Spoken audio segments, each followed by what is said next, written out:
Hello, everyone, and welcome to Talk Nerdy. Today is Monday, June 15th, 2026, and I'm the host of the show, Dr. Cara Santa Maria. And as always, I want to thank those of you who make Talk Nerdy possible, especially those who support the show on an episodic basis at patreon.com/talknerdy. This week's top patrons include Chuck Blell, David J.E. Smith, Daniel Lang, Mary Neva, Will Dufresne, David Compton, Brian Holden, Gabo J., Ulrika Hageman, Pasquale Gelati, Rika Maharaj, and Joe Wilkinson. Thank you all so much. So let's get into it. This week I had the opportunity to chat with Dr. Chanda Prescod-Weinstein. She is an associate professor of physics and astronomy at the University of New Hampshire, where she researches dark matter, the early universe, and neutron stars. And she is also core faculty in women's and gender studies, where she researches Black feminist science studies. Her first book was called The Disordered Cosmos. It won a ton of awards back in 2021, but she has a new book out for us to enjoy titled The Edge of Space-Time: Particles, Poetry, and the Cosmic Dream Boogie. So without any further ado, here she is, Dr. Chanda Prescod-Weinstein. Well, Chanda, thank you so much for joining me today. Thank you for having me.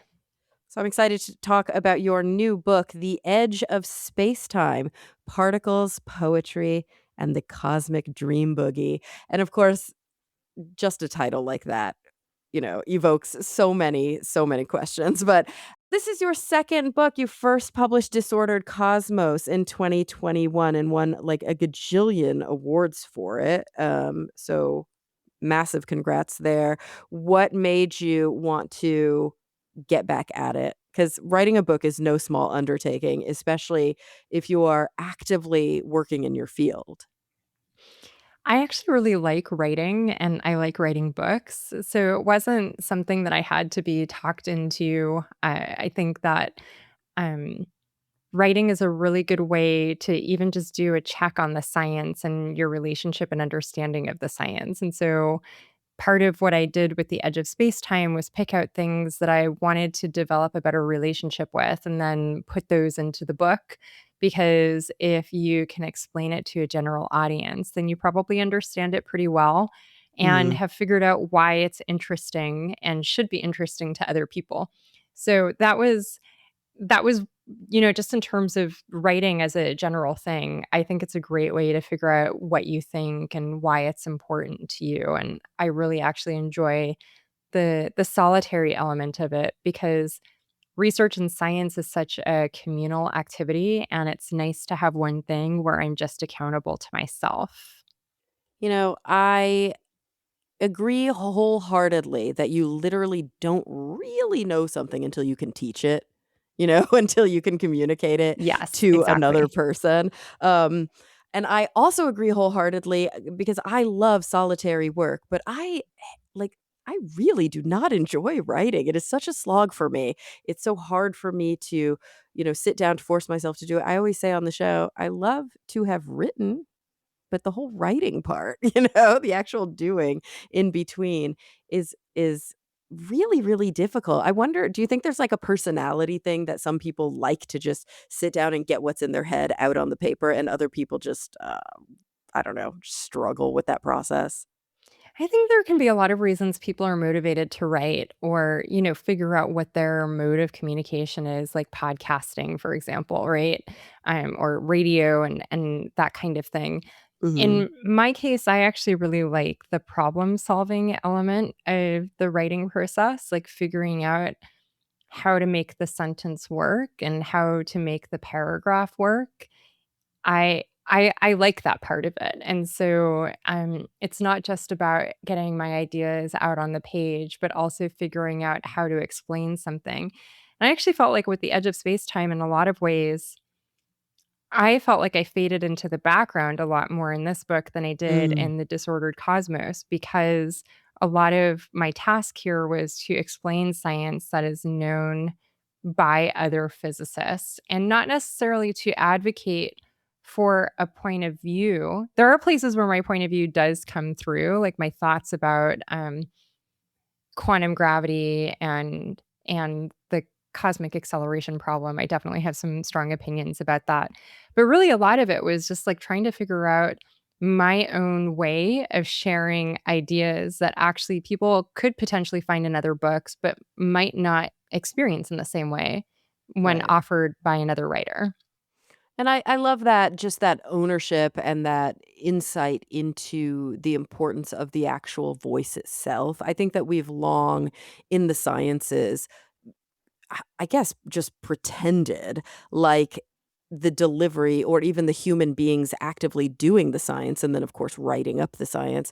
We've tried to pretend, and when I say we, I mean the royal we. I haven't, right? But that there's some sort of divorce between the science itself and the people doing it and the people communicating it and who has the power and who has the platform. And of course, everything in the sciences, even something that we think of as sort of untouched by people as cosmology is still interpreted through the lens of human beings, and different human beings with different backgrounds, have massively different experiences that end up becoming part of that bias. Yeah, I think in the case of The Edge of Space-Time, a lot of what comes through in the book is I mean, what I wanted the book to be was like, this is if you have physicist brain, or at least if you have, like, Black, queer, Jewish physicist brain, this is what the world and the universe looks like from that Mm, perspective. And so there's a lot of, like, me just opening my brain and saying, "Wander around and see what it's like," and so you get the kind of associations that I have. So you get me mentioning Tracy K. Smith's poem, The Universe is a House Party, because I think that that's a really beautiful metaphor and it makes sense to me. And it makes sense in terms of like the way that I think about what I do in particle physics and cosmology. Um, both both of my books have references to the same Langston Hughes poem in the subtitle. So this one, The Edge of Space-Time, Particles, Poetry, and the Cosmic Dream Boogie. And the first book, The Disordered Cosmos, A Journey into Dark Matter, Space-Time, and Dreams Deferred. So Dream Boogie and Dreams Deferred both come from the opening part of Langston Hughes's book-length poem, Montage of a Dream Deferred. And so there's a lot of, like, just word association and trying to construct for people the narrative pathways that exist in my brain, mhm. and those narrative pathways are just going to look different in another cosmologist's brain. Did you ever I mean, it's kind of a loaded question. Did you ever feel pressure, especially before you like, when you were a younger scientist or when you were earlier in your career, I should say, we think about how we are all these intersectional beings and, uh, I don't know if my, uh, womanness or my psychologist-ist takes up more space in my presentation, and I don't know if that varies depending on where I'm presenting, on the podcast, in front of a classroom, with a patient. Did you ever feel pressure to hide or minimize parts of who you actually are because people argued to you, "Oh, that gets in the way of your science?" I mean, I think just objectively speaking, those social pressures exist. Mhm. Those are just like a feature of the political, social, and economic organization of American society and North American society. I did my PhD in Canada. And so certainly I experienced those pressures. I don't think that I ever responded to them by hiding who I was. Mm. And I think that's just not in the way that I was trained. I come from a political organizing family.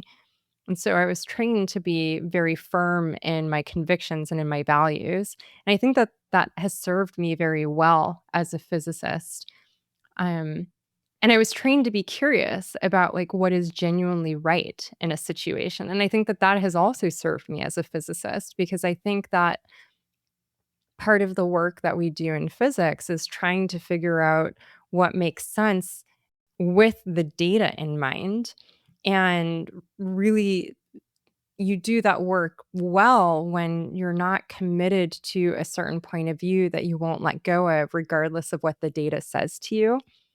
And I Mm. think my political training actually prepared me well for that and prepared me to be aware of how bias can mess that process up. And, I think it's only recently that even these viewpoints are accepted within certain scientific circles, and I think in other scientific circles, they're still not accepted.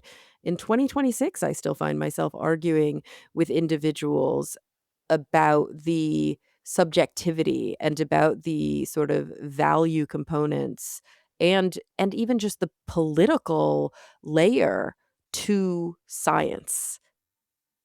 I mean, I think the great thing about writing a book is that, like, you are the monarch of your fiefdom. Right. And so, like, I write my perspective in the book, and so I am attentive to where politics comes in for me. So, for example, there are parts of the book where, for whatever reason, I have to reference the year 1865. And so, for me as a Black person in the United States, that year has particular meaning. Mm. And rather than just not writing out, "This is my association," I actually write that out in the book, and I call out, you know, we have some of us have this association with the year, and I talk about it, and I don't see that as a distraction from the science, it just is, it's a historical fact, right? And for the people who get wound up about, "Well, why is she talking about that?" That's their problem. That's not my problem, right?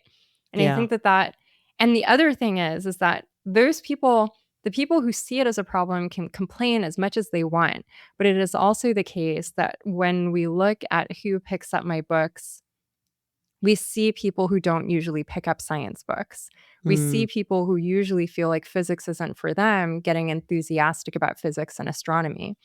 And given that the work that we do depends so heavily on federal funding and funding that comes from people paying their taxes, if I have reached an audience that they couldn't reach, then good for me.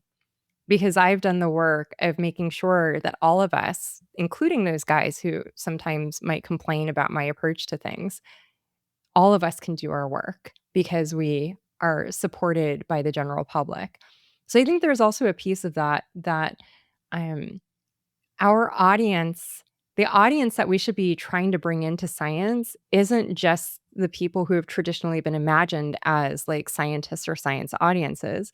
We For want sure. everyone to be on our team. And if I'm doing things that gets those people on our team, you look sort of silly complaining about that.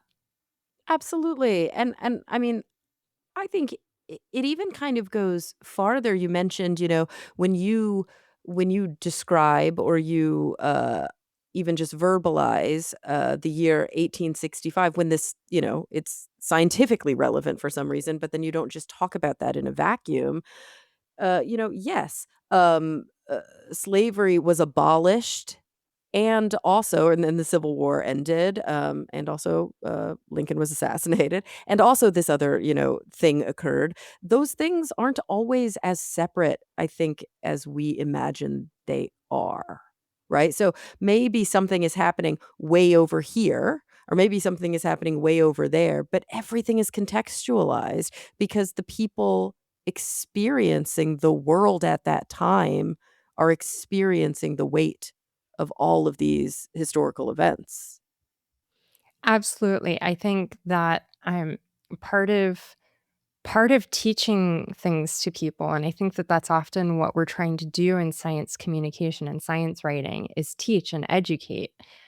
That involves connecting stories for your audience. And so that process is a culturally contextual endeavor.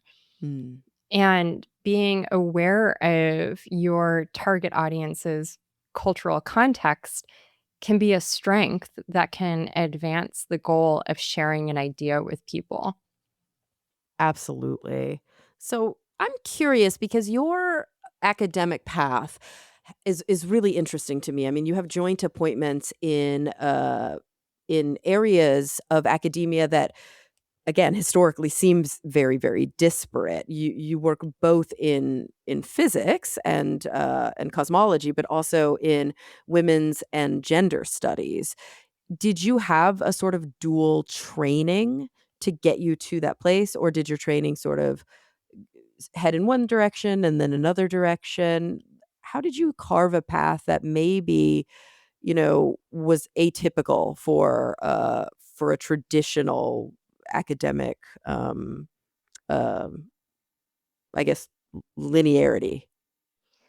Yeah, I'm trained very traditionally as a physicist, and actually my appointment reflects that in the sense that my tenure home and my salary and all of my formal commitments are to the Department of Physics and Astronomy, and I'm Mhm. what's called core faculty in women's and gender studies at the University of New Hampshire. So what that means is that I am not appointed to women's and gender studies, but I'm considered a member of the department's faculty community.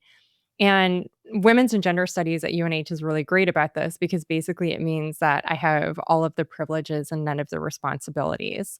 But it does mean that like when I go up for promotion or any kind of consideration, or if like, I'm having some kind of issue, that the physics department is responsible for navigating that. And any money that I bring in also flows through the physics department and the physics department's home college and not through women's and gender studies and their home college. And this reflects that my undergraduate degrees are in physics and astronomy. My master's is in astronomy and astrophysics, and my PhD is in physics. And I have never taken a class on women's and gender studies. The last time I took a class relating to Africana or Black studies was in high school.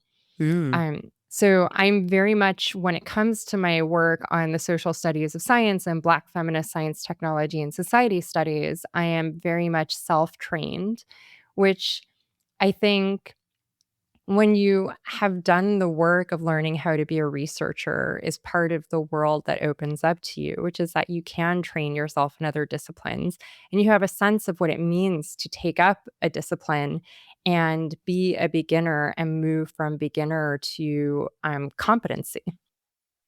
Yeah, I mean, I've definitely known. I had a friend who was at Caltech, and she was studying 2 different sort of disparate enough academic paths and defended really, intense research in both areas, and they, like, refused to grant her a double PhD. They just, even though she did all the work for 2 PhDs, they're like, "No, you already have a PhD. You don't need another PhD.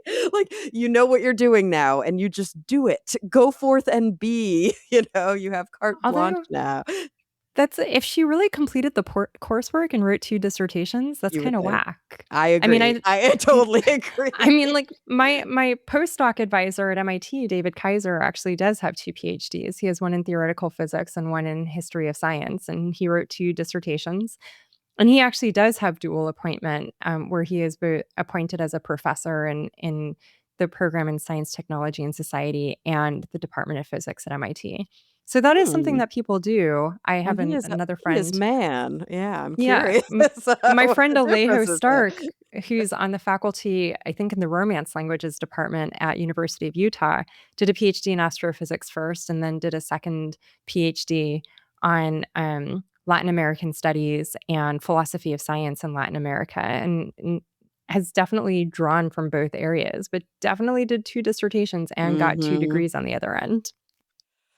Dun, dun, dun. Yeah, interesting, I guess, interesting paths. I'd be curious to see what the differences were and if there even were enough differences to warrant that decision.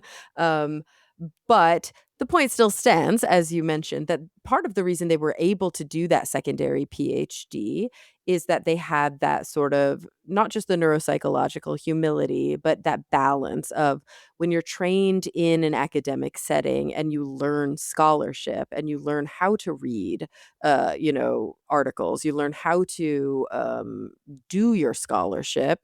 It doesn't perfectly translate to other fields, but there are a lot of skills that then you can, I guess, apply in other areas and increase your knowledge in those areas. Yeah, I think also you do know what you're signing up for. I mean, I think in Yeah. In David's case, I think he was kind of working simultaneously and kind of went back and forth. In the case of Alejo, Alejo had completely finished the astrophysics PhD and towards the end was like, I think I want to do this other thing.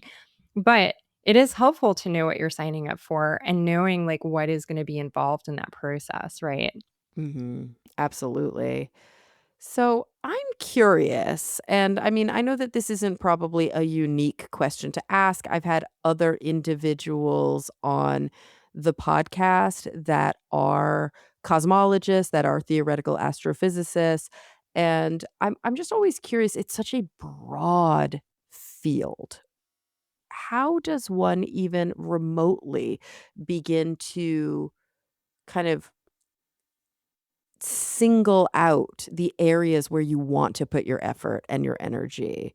And are those areas kind of a random sampling? Do they feel disparate yet related? Or are you very, very focused in like just one specific place?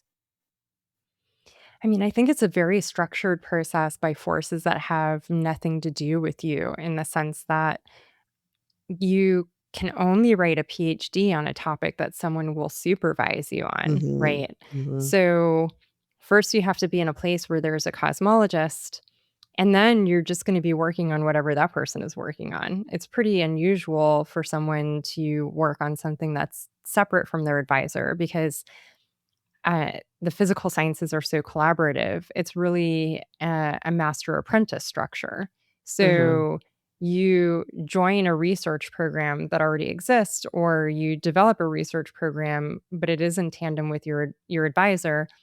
So your publications are all going to be with your advisor. They're going to be collaborations and possibly with more than just your advisor. It might be a small number of people in the case of theoretical physics.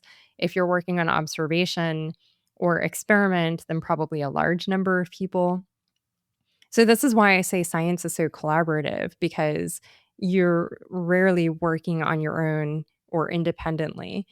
And so if you come to the University of New Hampshire to do cosmology, I'm the only cosmologist on staff. So you're Mm. probably going to work on something relating to dark matter or something relating to neutron stars because those are the two things that I work on right now. And if you're working on dark matter, it's probably going to be related to axion dark matter because that's the hypothetical particle that I do the most research on. Gotcha. And So so throughout your that's just career, you've been working with other researchers on other topics. Yeah, and I think, as you get further along in your career and depending on what kinds of successes you have and what kinds of luck you have, you might get more freedom. I Mhm. was I was successful multiple times in getting fellowships at the postdoctoral level, and fellowships do give you some independence. I was an NSF graduate research fellow as a graduate student, and that meant that when I decided that I no longer wanted to pursue a PhD in astrophysics at UC Santa Cruz, when I got the opportunity to move to the Perimeter Institute for Theoretical Physics and pursue my PhD at the University of Waterloo in Canada, that I had the financial flexibility to do that because I didn't have to seek out funding for my first year of the PhD program at Waterloo. Mm. And so, in that sense, I had some flexibility in that I could pursue going somewhere else where I felt like there was a research match to what I was interested in, but that was still completely contingent on my my eventual co-PhD advisor, Elise Smolin, inviting me to come and basically telling the Waterloo Physics Department that he wanted me to be admitted to their PhD program, right? Mhm. So again, there was an element of that where having some financial freedom because I was considered one of the top students in my year of graduate students when I applied for the graduate research fellowship. That gave me some freedom, but at the end of the day, there was still an element of I have to match with someone who's willing to supervise me. Yeah, it's definitely an interesting, I think, difference between different types of sciences. Whereas there's always a bit of an overarching theme that graduate students often will seek out advisors or will end up working with advisors either on some arm of their project or some kind of portion of a larger research question. In other fields, like I studied in psychology, and I was able to write a dissertation about a topic that actually none of our advisors had, unique expertise in, but had enough sort of outside knowledge to be able to mentor, and I was able to seek out folks from all over the country and seek their advisement in certain areas. And it's so interesting how different it can be in different fields, and also just the norms of the institutions where you actually work. Yeah, and I think that's one of the reasons why moving into having a second disciplinary expertise, even if you're someone who's pretty far along, like I already had a PhD by the time I started really studying feminist theory and engaging with Black thought in an academic way, Mhm. that reading books is not actually a total education. Even being able to write a paper about a topic or multiple papers about a topic is not really a complete education because there is an element of this that's socialization into the discipline Right. of understanding the dynamics of that discipline. What are the important conferences? What are the important work products? Like physics is not a book writing field, Mhm. but there are parts of English that are book writing. There are parts of philosophy that are book writing, and there are parts of philosophy that are not book writing, right? And these are things that you learn by being kind of acculturated into the field. And that part of it is a social and political element to it that is not just about you sitting and thinking ideas and analyzing other people's ideas. Mhm. Do you think that your interest and your efforts that you put into writing trade publications, so books for a larger audience, whether it's your first book or this one, do you think that they afford you some amount of, I guess, let's see, what is the word I'm looking for here? V Variance in your where you like to put your time and your energy? Because as you mentioned, like, theoretical, uh, astrophysics, it's not a book writing field. You're not writing books for your colleagues to read. You might be publishing papers about theory, you might be working even your labs are very different, right? Like, your lab is probably a computer and pencil and paper. Right. That's Yeah. exactly my lab. I don't have a lab. I mean, Right. my lab is a cloud that is in many places. The cloud is physical, but it's not necessarily like local, right? Right, so And your approach to kind of being situated within the sciences is in some ways as you make it, in some ways dictated by the fields, but you probably have to lean into these different areas to sort of flex different muscles and enjoy, what feels like a well-rounded career. yeah, again, I think with the writing, there's a part of it that I just like doing writing, and I Right. also think that that is a way that I have conversations with myself. So, for example, in The Edge of Space Time, I to there was one thing that I really wanted to talk about in relation to quantum physics. I really wanted to talk about my favorite quantum experiment, which is called the Stern-Gerlach experiment. And I think that this experiment was very revolutionary. And when you understand it, it gives you some perspective on why the quantum perspective and the changes that it necessitated in like even the mathematical formalism that we use to calculate was required. But in order to walk the reader up into having the opportunity to understand the Stern-Gerlach experiment, it is, I think, pedagogically, from the point of view of just like teaching, most useful to actually start a little bit with like Newtonian physics Mhm. and the traditional Newtonian perspective. There was also a piece of the book where I just wanted to kind of think about like, we talk about space time and we use space-time conceptually, and I can write down equations that are related to space-time, but if you ask me, like, what space is, I'm not sure I could give you a clear answer. And I have 2 Hmm. chapters where I go over this, and to really think about, like, what this means and how physicists are asked to think about space and time requires, again, returning to the Newtonian perspective. So I knew I was gonna have to write about the ideas that Isaac Newton had first thought about and written down and became kind of central to how every physics student is introduced to physics. But also, I fucking hated that class in college. I did Yeah. not enjoy it. And it wasn't because it was poorly taught. I mean, there was also I went to Harvard and they don't hire for teaching skills. So, Um, I mean, there was that element of it. But I was also just genuinely part of the way that I think we fail physics students in Newtonian mechanics and intro to mechanics is that we don't actually talk to students about why they should give a flying fuck about anything in that class. right. And I actually think that it's a missed opportunity because there from a teacher's perspective, there are valuable things. That's the class where you start to get intuition for the concept of energy. And energy is maybe the most important concept in all of physics, and it follows you around no matter what kind of physics you're doing. You are grappling with energy somehow. And so a lot of that class is toolkit development of like Mhm. building basic sensibilities about concepts and parameters that you will spend the rest of your career grappling with, no matter what you're doing. But we don't tell students that. And the other thing is that the class is fundamentally about motion and how motion happens and why motion happens. And we're never invited to sit and think, like, the fact that motion happens at all is odd. Like, why does motion happen? Partly because this is connected to the question of like, why is the universe here and why is the universe the way that the universe is? Mhm. And so in writing this book, gave myself the challenge of figuring out, like, okay, what is interesting about this material? And then I started asking myself these questions. Why does motion happen? That's odd. And also in reading, I went back and read Newton. I read Newton's Principia, parts of Principia for the first time. Mhm. Physics students are never asked to read him in the original.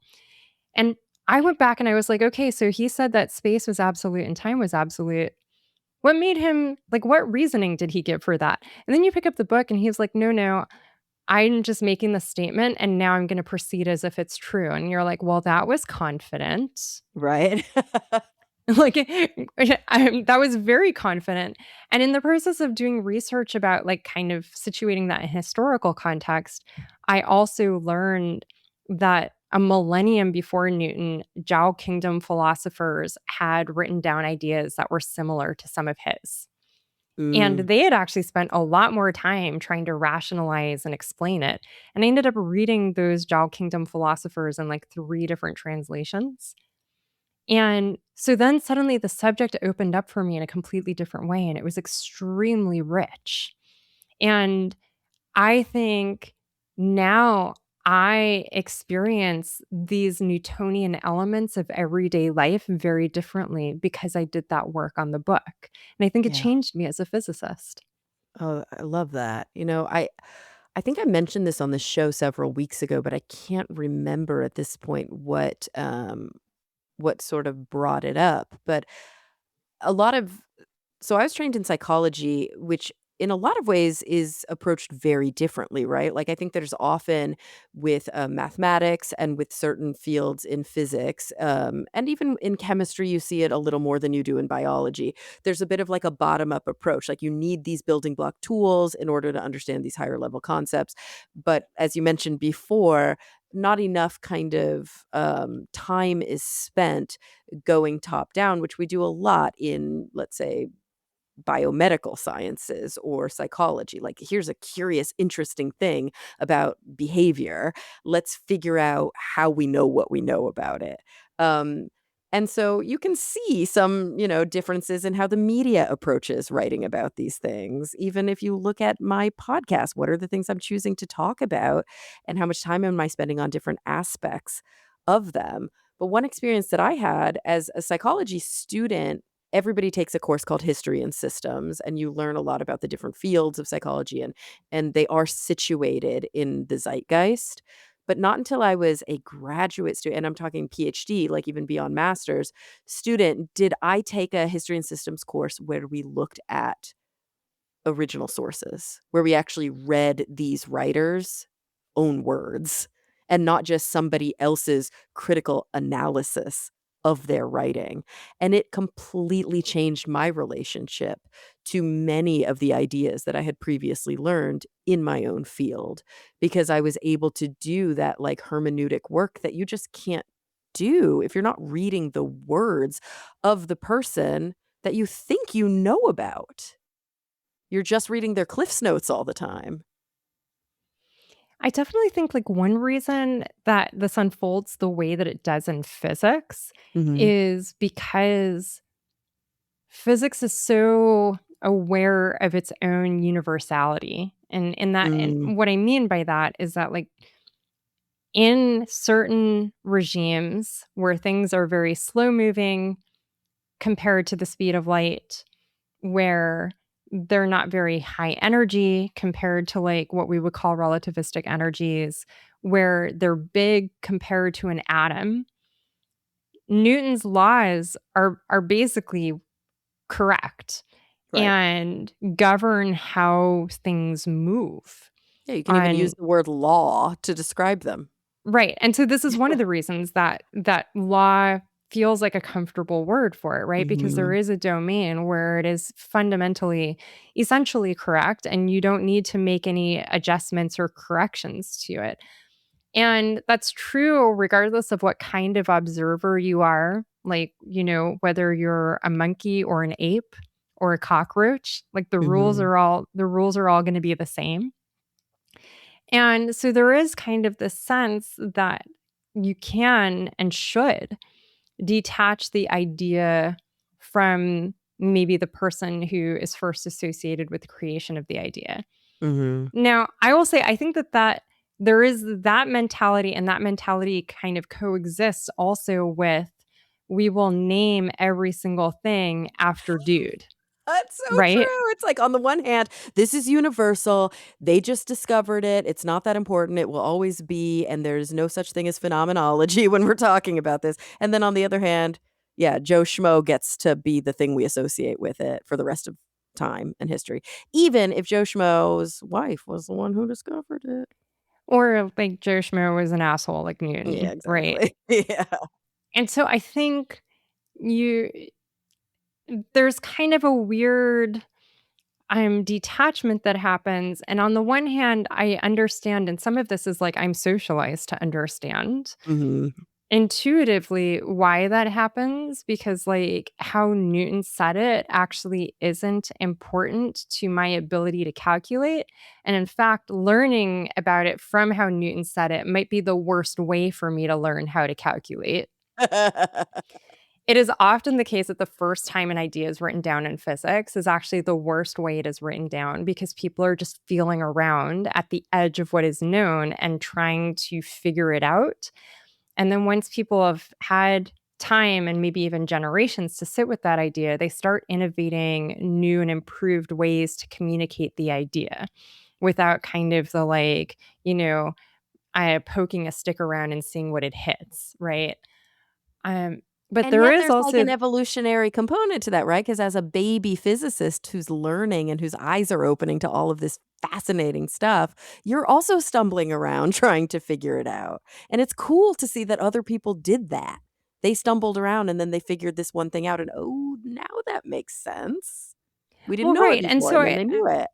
I do think there is this element that, like, some of this is about, history of physics is its own discipline and is very interesting, Mhm. but I do think the part where going back to the original writing can be useful to the scientist who is calculating is if you're trying to make sense of why that calculation became meaningful in the first place. Mm. That might be the place where you get that sense of urgency the most, Mhm. because the urgency is when people are right there on the edge looking over to the other side.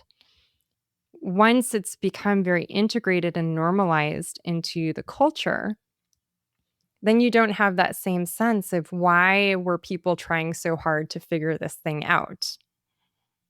Yeah, and I think you stop It's not that you stop questioning because there is a certain point like, science can't science if we're constantly like, if we're so postmodern in our approach that we're constantly questioning every single assumption underlying every single conversation. At a certain point, you're just, you're undoing the scarf while you're still knitting it, and you need to have some of that foundational knowledge. And yet at the same time, it's not a but a yes and.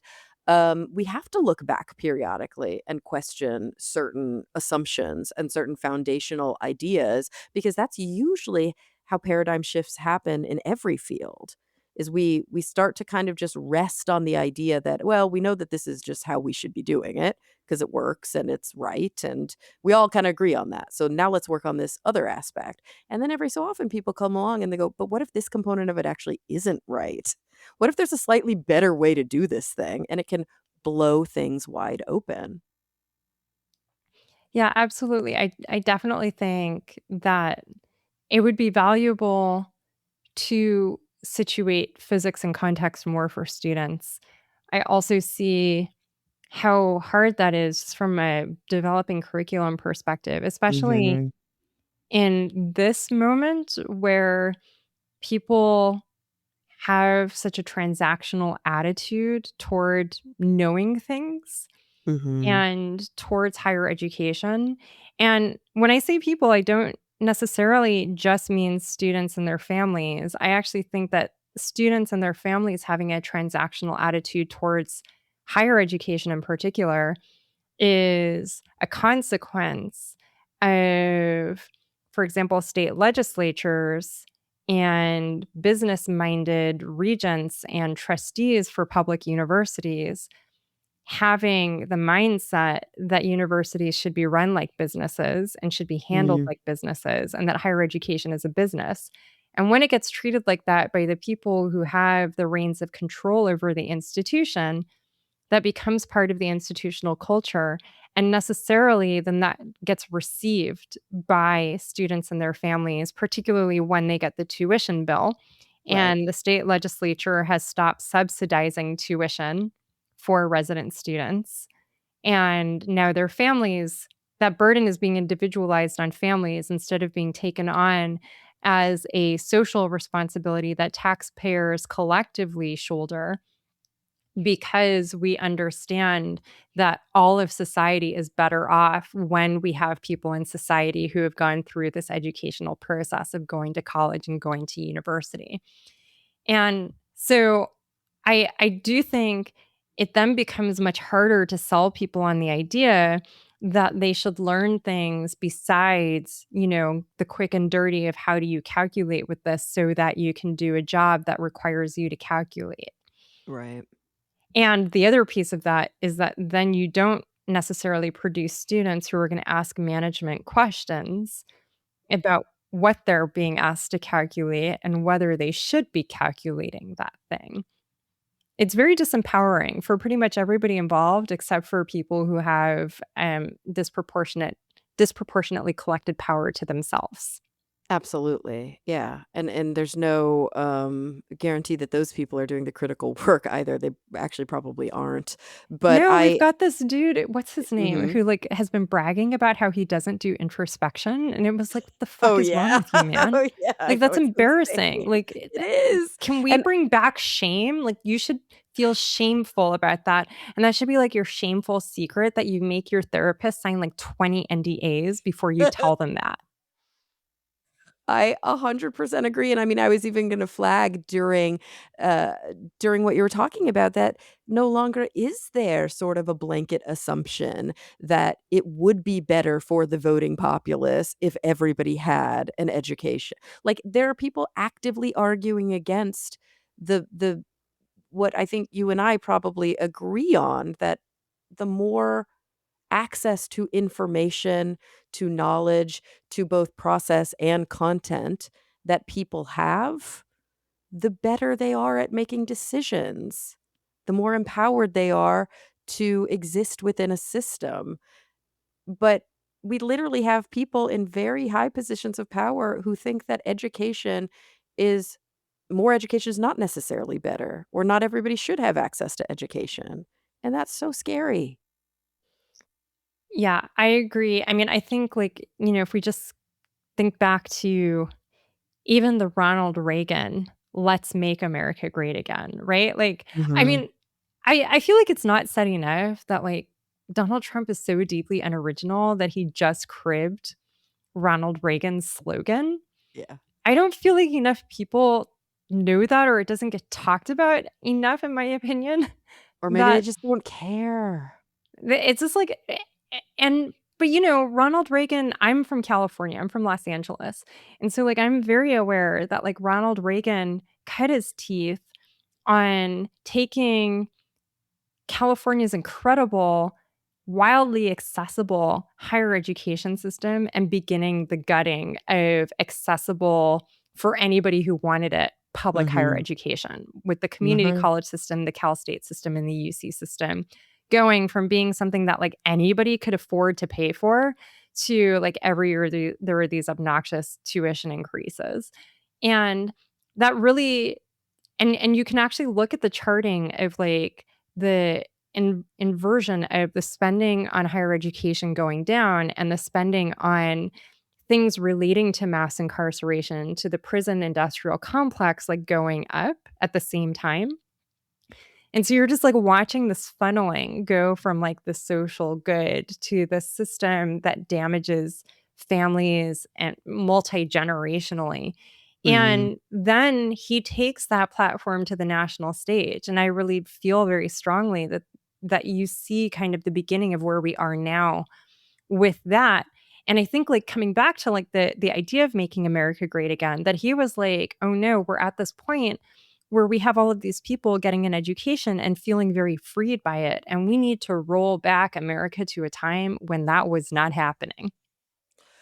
Ah, it's so depressing, and yet then it's all bundled up in rhetoric. I mean, I feel like I always see right through it, but a lot of people don't, right? A lot of people, it appeals deeply to them where, historically, I think they didn't say the quiet part out loud. Now they're just saying the quiet part out loud, and people are still going, "Aye, aye, I'm gonna vote for that."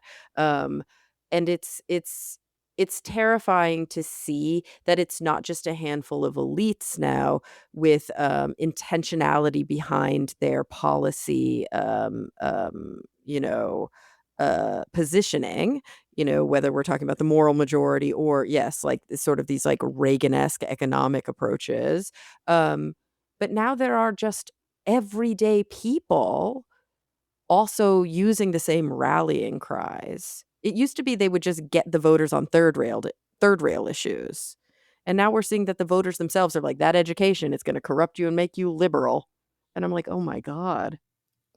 I mean, I have to say, like, you know, after the 2024 election, I was like, there's clearly something about this that I don't understand and I need to better understand. Like, I need to better understand the mechanics of this. Mhm. And so I spent time reading books about Christian nationalism. Mhm. And I found, for example, Catherine Stewart's The Power Worshippers wildly useful, that it just opened a whole world to me that I didn't fully understand the mechanics of how the messaging was getting out.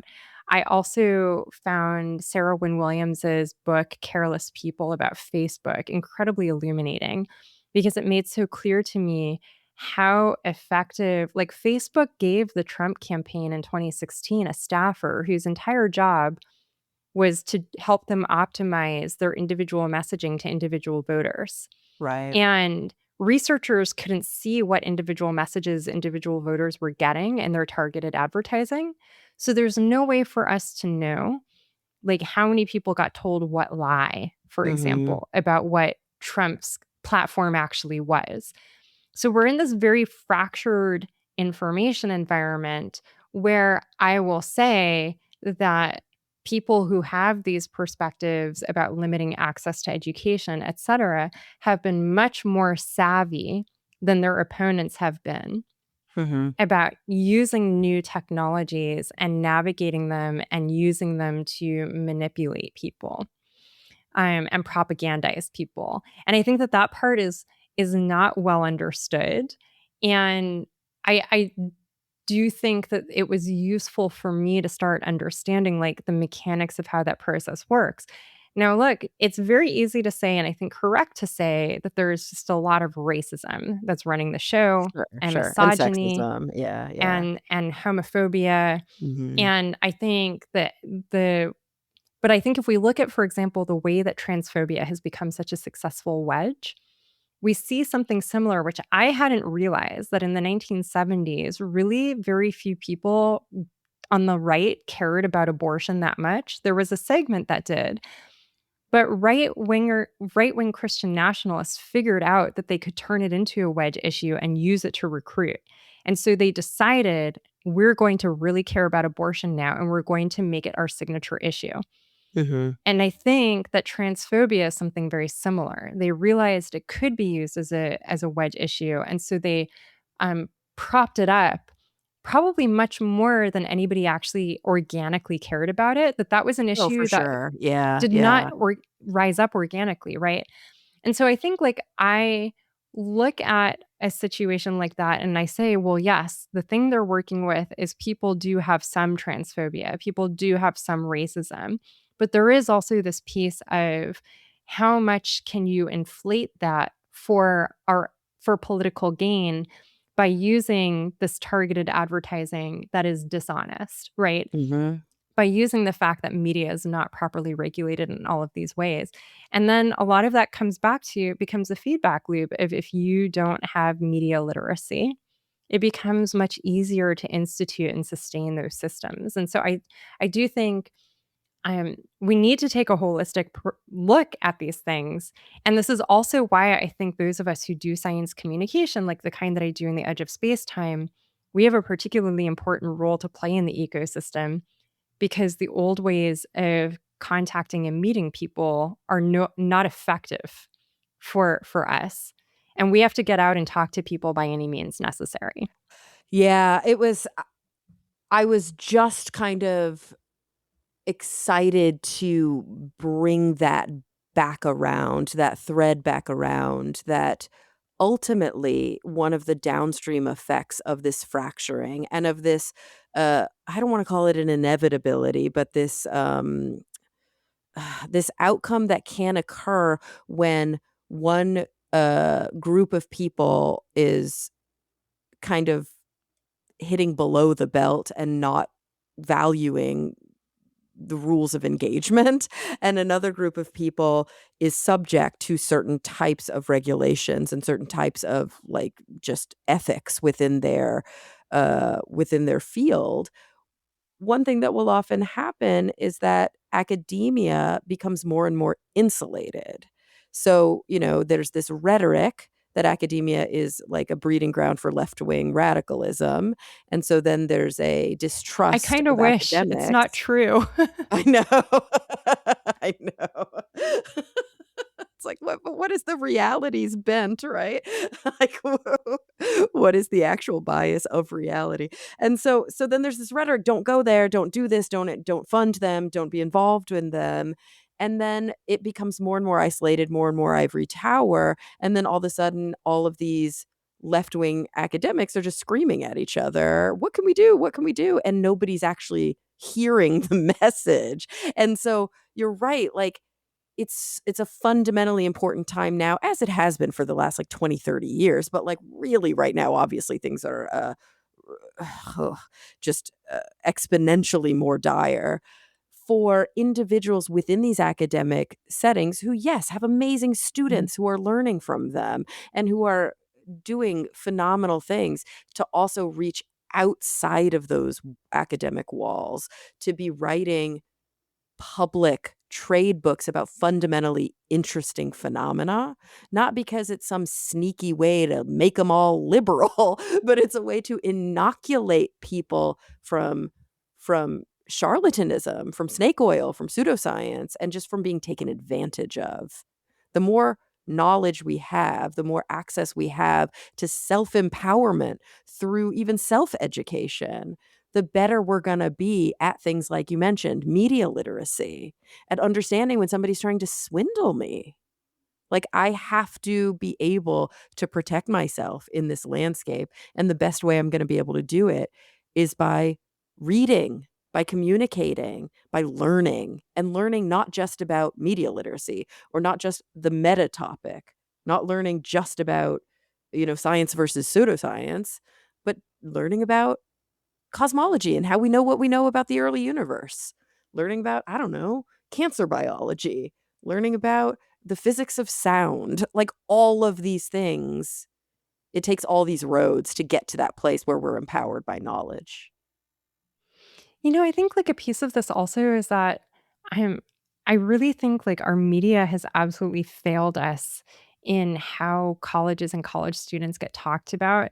Um like I was looking at Don Moynihan posted something about this just on Blue Sky today Mhm. about how the New York Times keeps acting like Ivy League colleges are the only colleges. Yes. And meanwhile, obviously, just statistically, most people don't go to Ivy League colleges and go to the other colleges. And Yeah, I actually, was a most public students, state school girl all the way down the line, and most right. people are like me. And most people don't go to what are considered Ivy League plus either. Like even Mhm. if we're expanding beyond those 8 institutions, most people and so when we look at what is actually a typical student in the United States, it is very common and average for a student to be someone who started at community college, who is what we would call non-traditional age, Mhm. maybe in their late 20s or even early 30s. They might already have a family, and that includes like maybe having children or some other caretaker responsibilities. Like the narrative of what our campuses look like and who our campuses serve is very much organized around really a particular type of person who is the one who gets the job at the Atlantic, who is the one who gets the job at the New Yorker, the one who gets the job at the New York Times, which like those people are often Ivy League plus because like Mhm. the elitism in that kind of media is so intense. But, you know, that's not necessarily what our classrooms look like, and also not what like most 75%, I think, of faculty in the United States are contingent faculty. They're not tenure line like me. Like, I'm part Mhm. of the 25%. I'm a member of a minority in that sense of someone Mhm. who has the job stability of making a decent salary and having a guarantee of a job in the fall, right?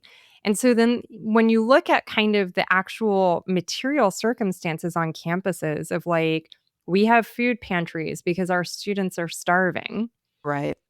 The students are like too hungry and sometimes working full-time jobs while going to school.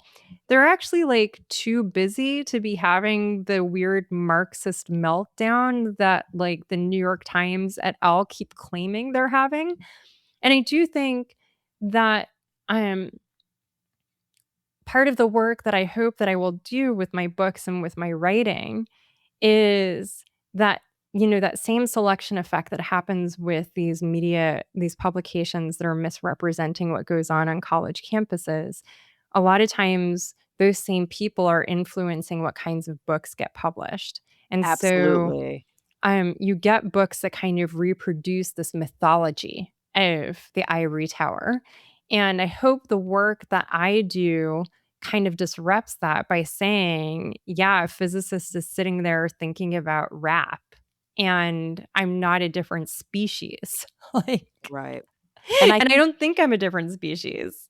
and I think it is disrupting, and I think that there is a slow, steady undercurrent of that disruption, and I think that you can actually follow it literally right here on this show, Talk Nerdy. I started in 2014 doing this show. My very first episode was when I was working in a television show. I was struggling with feeling disempowered, and it was Mm, recommended to me to start a podcast where I'm my own producer and nobody's telling me to wear a short skirt and they're not telling me what I yes. can and can't wear.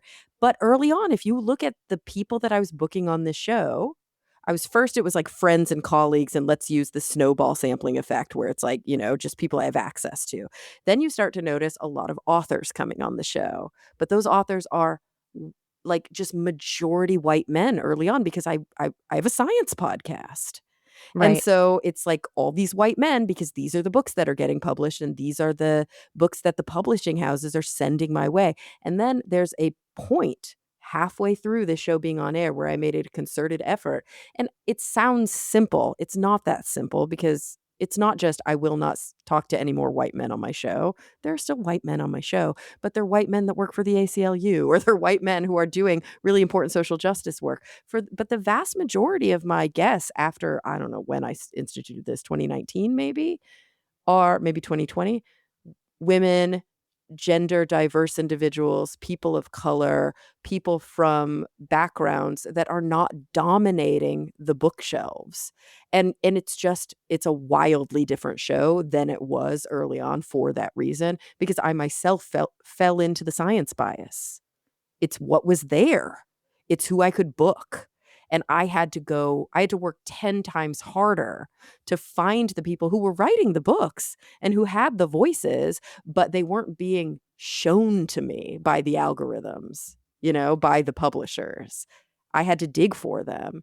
And I think it's changing. I think things are getting better, and at the same time they're getting worse.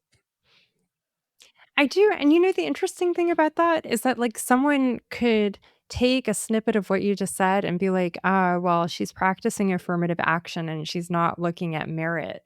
I But know. what you were actually describing is a situation where because other people refuse to allow merit to genuinely be the governing process, that you have to make an end run around the system as it currently operates and make conscious decisions to counterbalance the Mhm. failure of, that lack of meritocracy.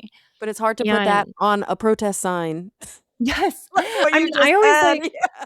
I think this is one of the things I had to learn to talk to students about as a Mhm. Black person, like, mentoring physics students, um, as particularly actually as a postdoc at MIT.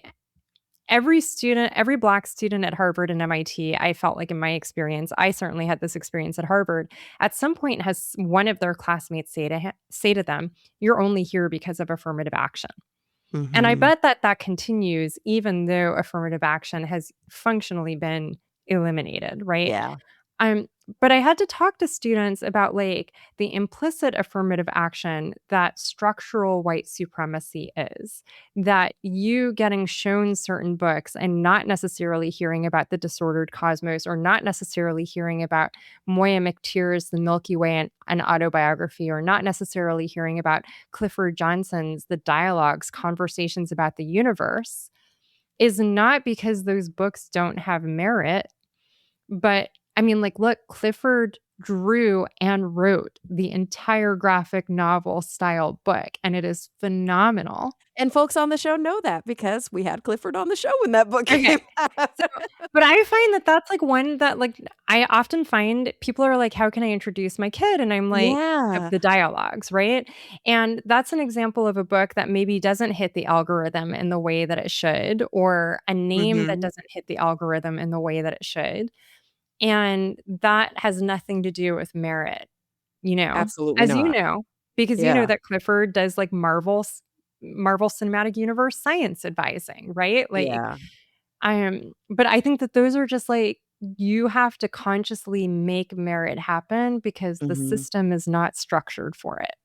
Yeah, and it's like I God, I think I've mentioned this 5 times on the podcast in the last 5 recordings, but again, it's like Beverly Tatum's "Why Are All the Black Kids Sitting Together in the Cafeteria?" Like, you have to walk against the moving sidewalk faster than it is going forward in Mhm. order to make that sea change. Otherwise, you are going to be carried along with those structures that are in place right now. So, yes, I have to work way harder to do the show the way I'm doing it than I did early on, but it's a choice that I make, and, like, for me, whatever, like, I'm in a privileged position, and I'm not whining about that, but, like, we all have to do that to be able just to move the needle the tiniest bit, and, yeah, it can't just be, like, a handful of people who are personally invested in it because they are the very people who are, victimized by the system. It has to be allies of those people too. It has to be people who are in positions of power, pointing out to their colleagues, that's not okay. We're not going to operate that way. Because sadly, in a system like this, the people in power are only listening to other white men. Right, and I think, like, you know, I just wanted to make sure that it said that that is, like, a practice of trying to find merit and produce merit in the system, and I just think, as an example of, like, how much our media environment kind of has deranged our, like, words mean things Yeah, situation, yeah. is that, like, that is now like, "Oh, well, she's biased against white men." Is she, or is she saying that they're not the only people on the planet, right? Like, Right, these yeah. are 2 different statements. Yeah. Thank you. You're right, that did bear repeating. And I think for a lot of people listening, thinking, "Wow, they really went off on a diatribe, or they really got off topic from the edge of space-time." Like, okay, you may be able to argue that we didn't spend this hour digging deep into the phenomenal stories that are told in the book.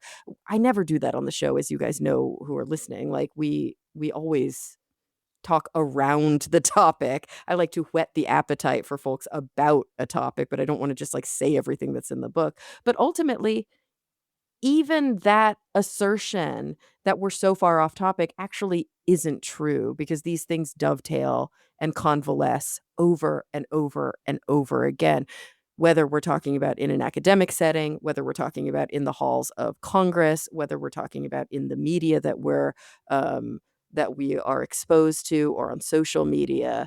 Um, the reason well, I can't speak to the reason you wrote the book, you have to speak to that, but the book itself is an exercise, an important exercise, a demonstrative exercise in the fact that knowledge is not privileged, and knowledge should not be tied up and only accessible to people who have certain whatever, like power structure ordained access to it. That's just not how knowledge works, or shouldn't work. I mean, I think, like, the other thing is that, like, this is really a conversation about the dynamics that structure. One of the tensions that I had to deal with in writing The Edge of Space-Time is that, like, the book is in some very fundamental ways. Check out Space-Time, it's so weird, I want you to spend time with it. Quantum mechanics is so weird, I just want you to be, like, weirded out and awed and overjoyed by, like, the strangeness of it all. And, like, also being like, it would be super weird for me to make those demands on you as a reader while pretending like the material conditions you are in do not exist. Right, it'd be so tone And deaf. it would, and also I think there's an audience that will say, "This author doesn't care about my situation. Why should I care about what this author has to say about my situation? She Mhm. doesn't know it. She doesn't understand it. She's not speaking to it." So again, there's an element of, if I want to walk people up to, here's why you, yes, you who's economically distressed and has lots of competing, like, maybe they think they should be reading Catherine Stewart's The Power Worshippers right now, and that's a big read.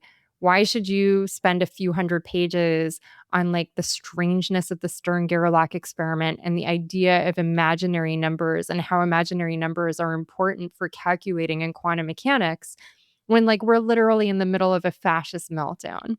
Right, And right. the edge of space-time is shaped by all of these forces, and also by me really having to ask myself, I have this deep-seated gut feeling that it is politically important that people do this, but now I need to find the words to articulate that to other people and to say to people, you want to live in a society where there is some segment of the population that finds and keeps our cosmological stories so that future generations have them.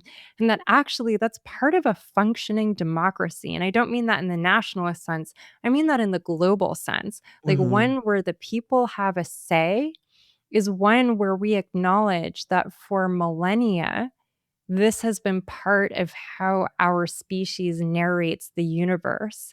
And if we're cut off from that practice, that is a huge legacy that our ancestors left us that we leave on the cutting room floor. And who are we without it?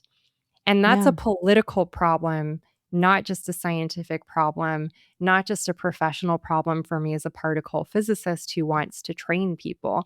That is a political problem if we are throwing out our ancestral legacy. 100%. I mean, here. And I think sitting here, sort of across from you, not really, but digitally, I can't help but just, I guess, reinforce that this is also a fundamentally sort of existential humanistic problem. Like, I was asking myself this whole time, what is this relationship? Why am I feeling so connected to these words, and why are these topics in my mind kind of deeply similar, even though cosmology sounds so disparate from, I guess, where I spend most of my academic efforts, which is in mortality, in end of life, in grappling with existential issues around freedom and responsibility and meaning and purpose, because they're human. They are this is the stuff that people stay up at night wondering about. Where did we come from? Where are we going? How did I get to be here? And without cosmology, and also I think without, humanistic thought, without psychology, we can't grapple with those really fundamental questions. But those fundamental questions, I think, connect every single person on this planet.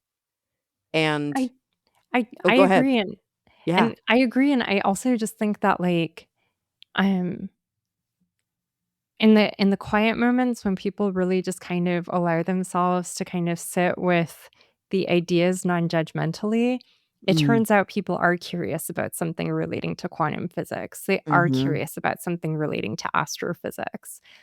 And so this book is an invitation to, yes, let that curiosity roam and do it with the confidence that there may be political significance to you doing that.